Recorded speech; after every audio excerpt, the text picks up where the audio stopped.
iDS Talks is a podcast dedicated to helping corporations and law firms find new and effective ways to leverage data, giving them a decisive advantage both in and out of the courtroom.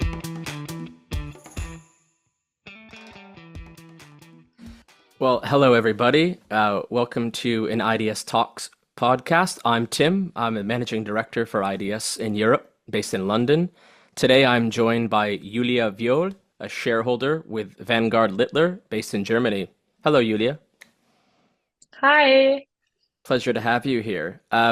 We're here shamelessly sort of promoting your panel and the larger Littler European event in Amsterdam in October.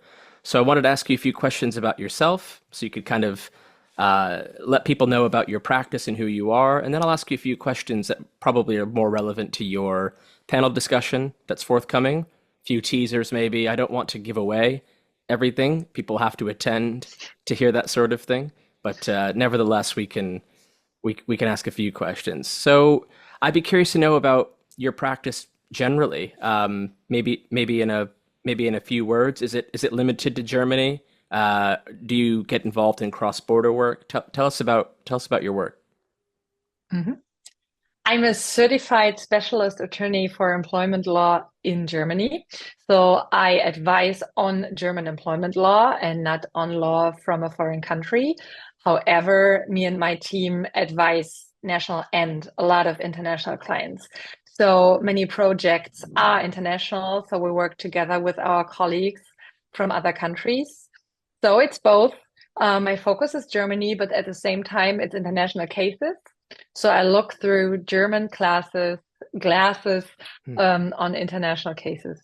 Great. And helping those clients run a kind of successful internal investigation, it's a lot of overlapping elements to that. There are different areas of law that kind of intersect. You might get involved in a case that ultimately has a criminal referral. I imagine you've been involved in those kinds of cases. I'd be more curious where you might interweave or retain the expertise of third-party specialists, people that work in technology and these kinds of things. When do you often find that need arises, or do you have examples of when that's come into a case? So when doing internal investigations, we work a lot together with IT experts regarding evidence that we need from the client's IT systems. So we need the IT experts to get those evidence.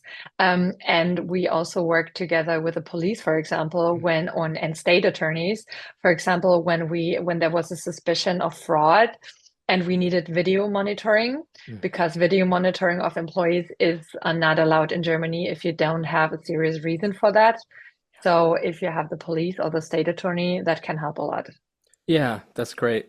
And I was going to ask you if you had a memory where electronic evidence was very useful in one of your cases. Is that your choice of best memory, or do you have another case where you've relied on electronic data? Yeah, it was a case at a checkout area of our client where employees were working with cash money. There was a suspicion that a larger group of employees working with the cash at the checkout misused the cash IT system and kept cash from the customers' payments for themselves. I see. So in addition to the video monitoring from the police, we had IT experts analyzing the cash register system of the client, so we could find out when they logged in, when they logged out, and what cash they registered in the system. And we could look at the videos that we had to find out, okay, what was given to the customer and what was put into the system. Oh, wow. So we could find out, that it was fraud. So this is something where we work together with two external parties to actually find out about the misconduct at the workplace. Those must be some pretty decent CCTV cameras to be able to see sort of banknotes, and the resolution must have been quite good. I like that kind of thing. I'm a data forensic person by trade, so I very much dig into data. Our whole firm do this. So I love to hear these stories. I never get tired of them. Um, Now, I guess sort of the main event, this panel in October in Amsterdam. It's a lovely time to be in Holland, by the way. Tell us a little bit about that panel. What are you going to talk about, and what might you want attendees of that session to learn or take away? Mm. The panel is called Catching a Liar: How to Lead an Internal Investigation.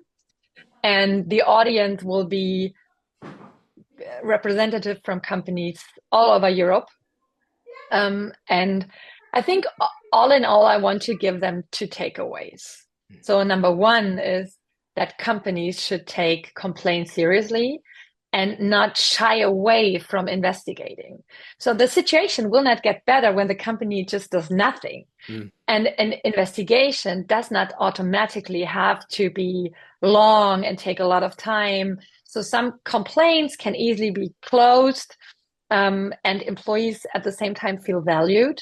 So it's really important to take complaints seriously and to investigate. Sometimes it will mm-mm. become a huge investigation, which is Yeah. good for the atmosphere, but it doesn't have to take a lot of time. My follow-up to that question, Yulia, is Yeah. are are all of these investigations positioned in that sort of framework where we know somebody's lying and we're trying to catch them out? Or is it truly an investigation where we ought to look into this and let the facts tell us what's actually happening here? And I guess my follow-up ancillary question is, do you run these investigations with your client and find out the accused are not lying?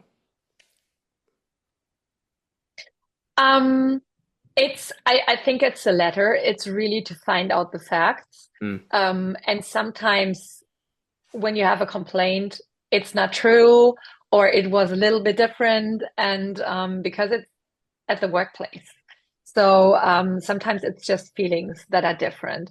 But yeah, in the majority of the cases, you find out that someone at least is lying, and it's the way how to get there, how you find out who's lying in this case, and technology can help you with that. To have emails um, that prove that the complaint is true, and yeah. makes sense. Well, last question. What's your favorite thing to do in Amsterdam that isn't work related?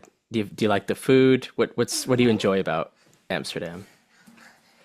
In the Netherlands, I actually, yes, enjoy the food, but when being in Amsterdam, I love going on a boat and Oh yeah. explore the city with a boat. That's so cute. Yeah. And Amsterdam is just so beautiful. It's a huge city, but at the same time, it's just beautiful. It looks like a big village. It And this does. is what I really love about Amsterdam. It's Yeah. so beautiful. It is. It's hard to not get on a boat when you're there.